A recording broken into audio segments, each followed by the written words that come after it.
This is the story of a visionary woman who brought science and community together in a strategically inspired leap of faith.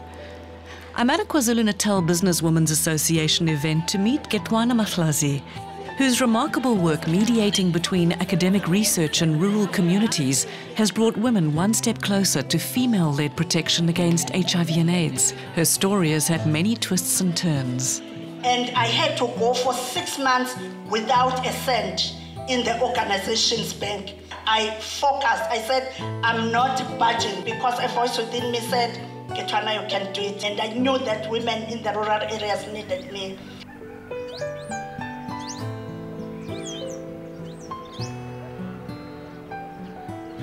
I come from a rural area called Mafakatini, which is part of Vulindlela. It is in Maritzburg, like about 45 minutes from the center of town. In the rural area, you are expected to get married and then have children. There was so much pressure on my mom to fall pregnant, so much so that my dad was actually forced to look at another wife. Just when the lobola negotiations were currently taking place, my mom fell pregnant. I said, I saved your marriage, and she laughs it off.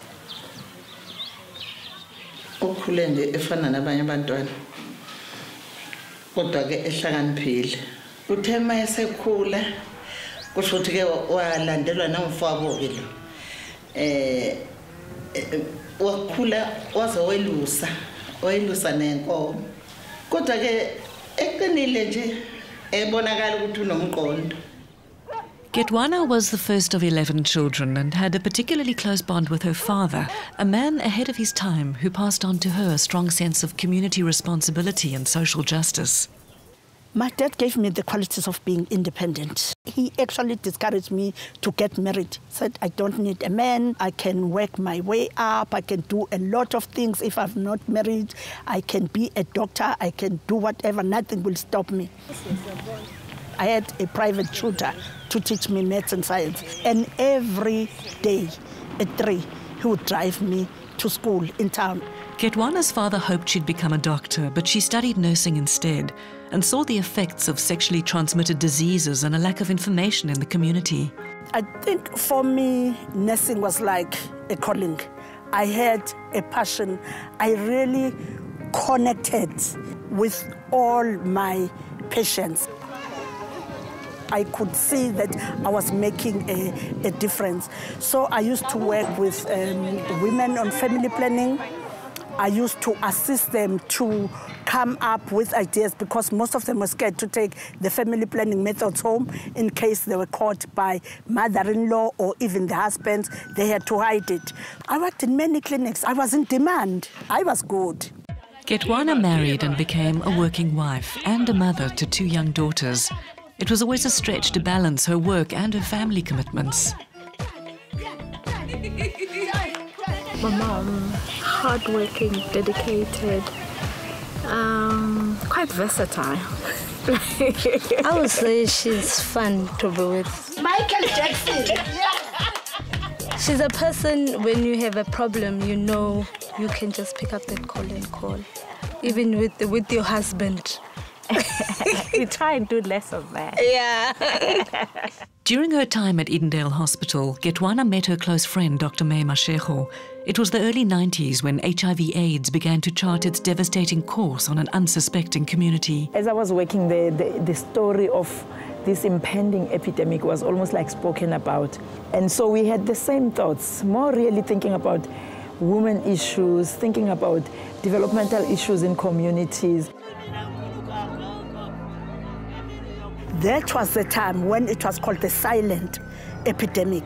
People were busy infecting each other and the signs were not showing as yet. But I knew that maybe 3 years, 4 years down the line, it will start to explode. And that was the time when there was no treatment.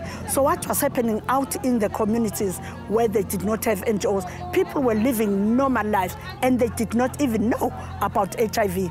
I thought it was unfair to stay put in the clinic because it's not going to prevent these social ills from happening. Gethwana saw a bigger picture. and she knew that it was not effective enough to simply treat the symptoms of poverty and illness.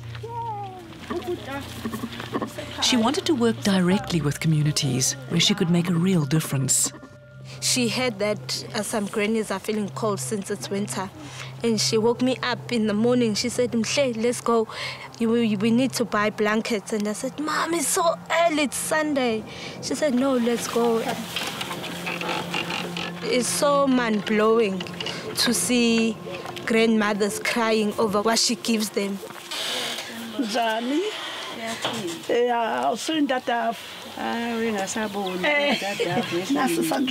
She doesn't spend a lot of money, but she gives the basics. And that basic goes a long way to help that individual. When I was still working in the clinics, I discovered that I'm busy helping other people. And I'm not doing service to my own people at home, at Mafakatini, because there wasn't a clinic.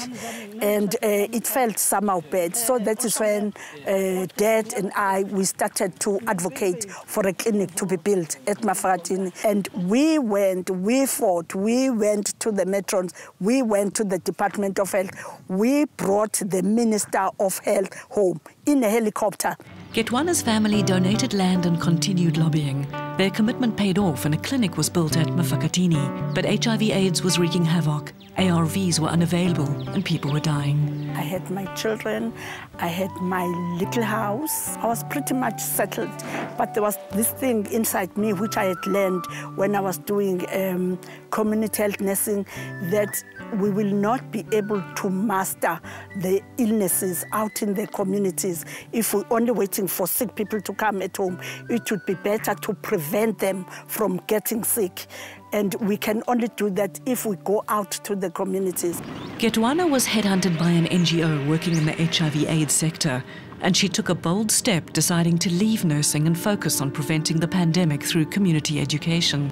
It offered a lot less security than working in the public health sector. I was going to miss on my salary, I was going to miss on the government benefits, your pension, your medical aid and other stuff.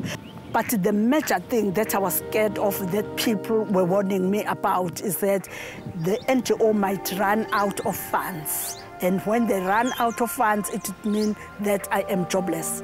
So what I did, I just listened to the voice inside me, and I resigned. I started in August, and in November, they announced that there are no funds anymore. And they did say that the people that came in last will be the first ones to go, and that included me.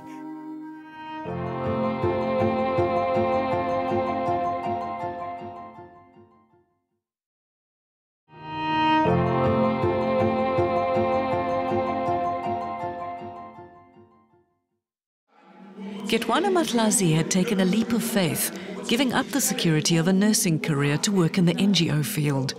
But 4 months after her brave career-changing step, funding for the NGO ran out and she was jobless. Now that I was retrenched, I had to think whether I'm going back to nursing, because if I'd gone there, I would have gotten a job just like that, or I am continuing. But I had collected so much information and I had seen how this can work. Already I had started to formulate my own thoughts, how I can turn this thing around. My heart was torn into two. So Gethwana, you were at a crossroads.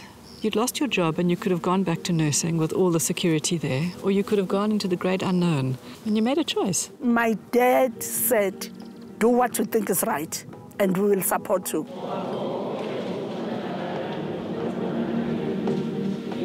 She decided she's going to then take this leap of faith and form this new organization for herself.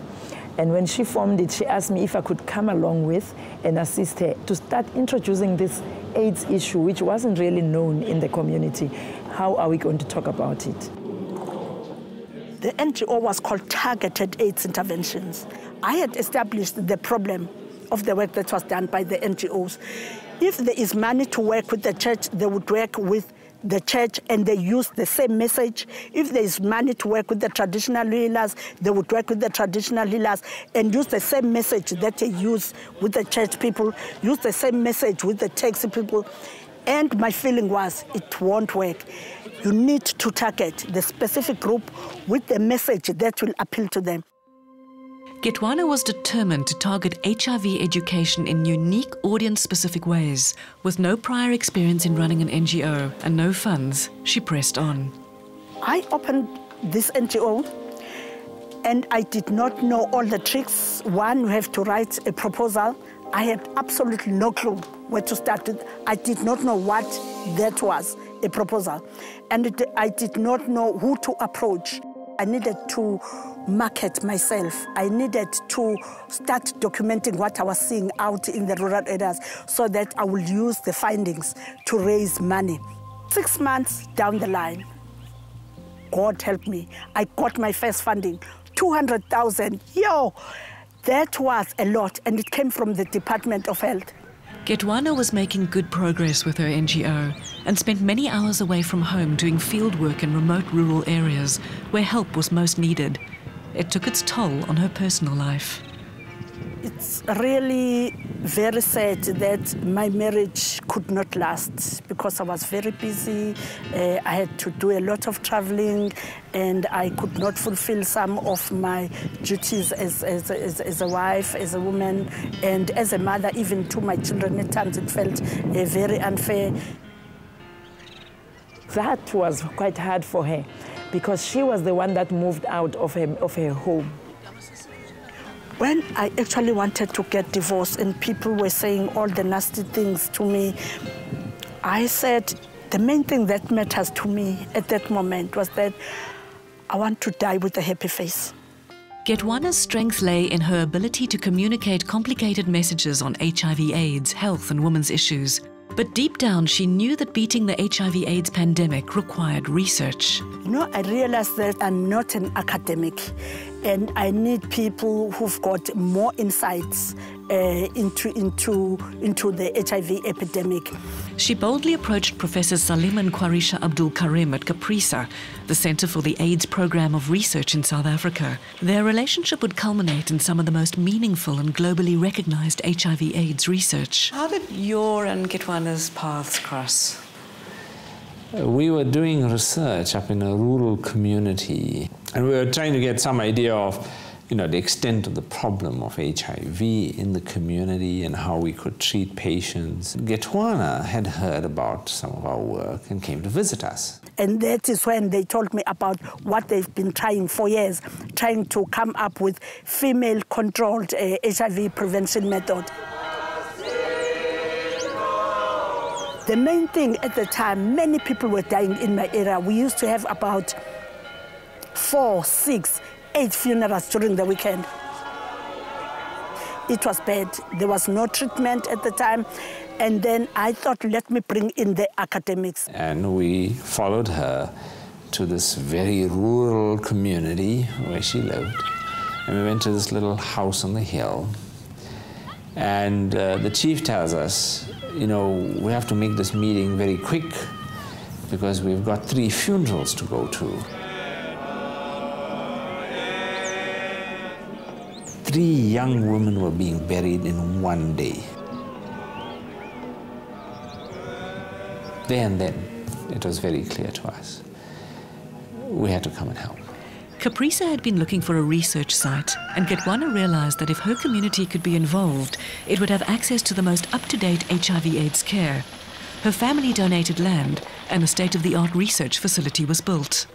This is the multi-million rand center that was set up by CAPRISA in the early 2000s in response to the high HIV epidemic in the area.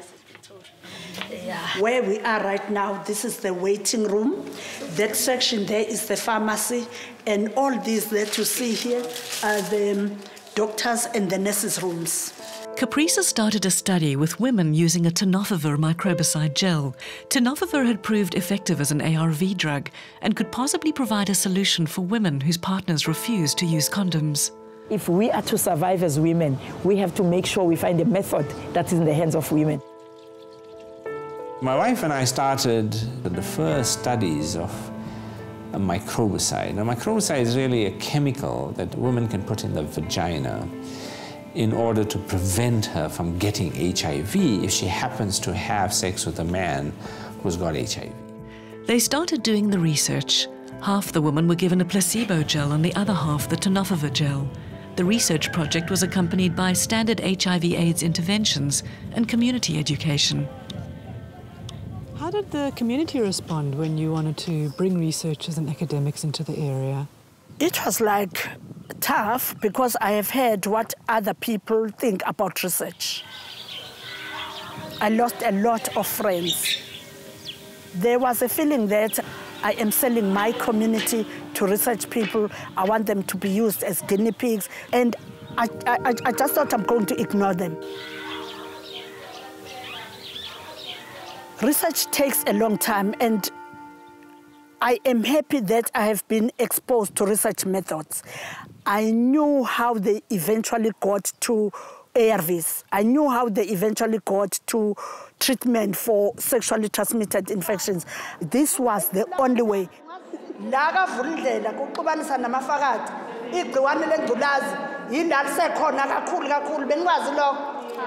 She was the one that enabled them to understand how science could make a difference and how participation in the study would be not only of benefit to themselves, but to their community and indeed to the whole world. How did the women respond to being involved in the research? Women jumped at the opportunity, and they were well aware of what was happening. So they said, we are going to do it for ourselves. If it doesn't help us, it will help our children. Condom. At least although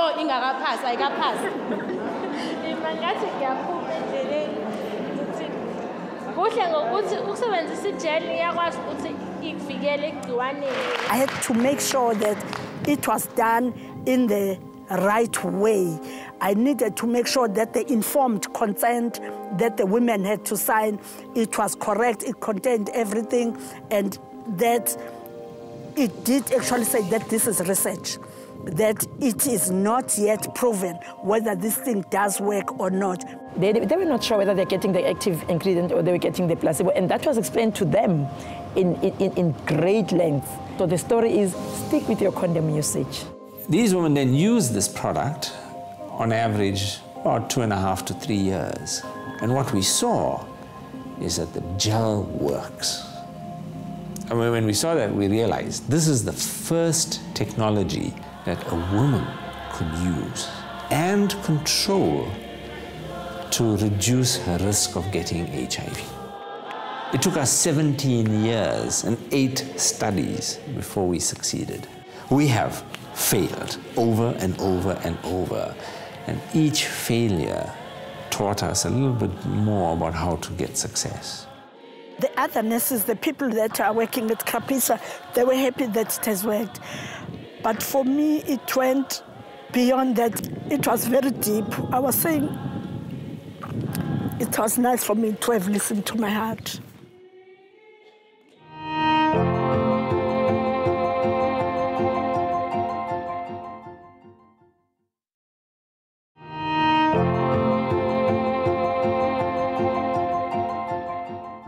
Today, Gethwana Mahlase continues her work as an HIV/AIDS consultant, counsellor and educator. Her leaps of faith, sticking to her dreams and bringing academic research into her home community has resulted in remarkable strides in woman-centred HIV prevention. It's very beautiful here, hey? Very, very. You've come back to your own kraal. Come back to what I love the most. It's unbelievable. It is really unbelievable because I started dreaming about this place like a long time ago. I was looking for a place that can be a nice place for women, to empower women, health-wise, economically. It also serves as a handout if they've got difficult lives with their partners or with children or with whatever, they can come here and cry. There are labels on the plants and the gardens because it is, I am at different stages For the trees, it is the messages, the vision, what the people feel inside at the time. And in the midst of her busy life, Gethwana has found a life partner, Skonzi Malangeni, who understands her, supports her vision, her work, and her independence. I told all my friends that I'm like other women who say, no, I won't ever fall in love again. I told them that I'm going to fall in love. I need a mature man.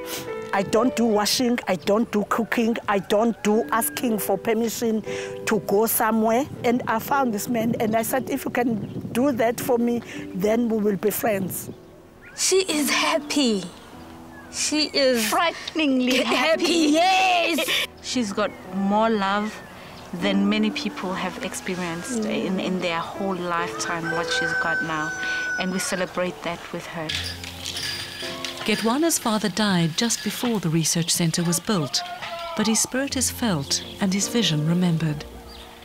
She always says she's doing it all for her parents, especially her father. He was a man who wanted to deal with development. He was a man who wanted to see things going forward. So how do we go forward when people are dying from an infection? I know that he would have been very proud of me. When this happened, I did say to him, thank you, Dad, for giving me all the courage, for showing that you do believe in me. And thanks a lot for having had all these sites at Mafakatini, for being able to do this work. Gethwana brought science and the community together, and the results so far are astounding. Gethwana was key to the Caprisa 004 trial of tenofovir. You know, in a community that's so devastated by HIV, where Saturdays is just spent going from funeral to funeral, the easy thing is to just go into despair. She had the faith that we could beat this, and that whatever it took, she could help stop the HIV epidemic from spreading in women. When I drive back to the village, for me it's a fulfillment that God is real. God does keep promises, that God has given us as people different talents, and that people are unique, and that during the time that we have on this earth, we need to do as much as possible, because there's only one Gethwana, and Gethwana has to do what she is here for.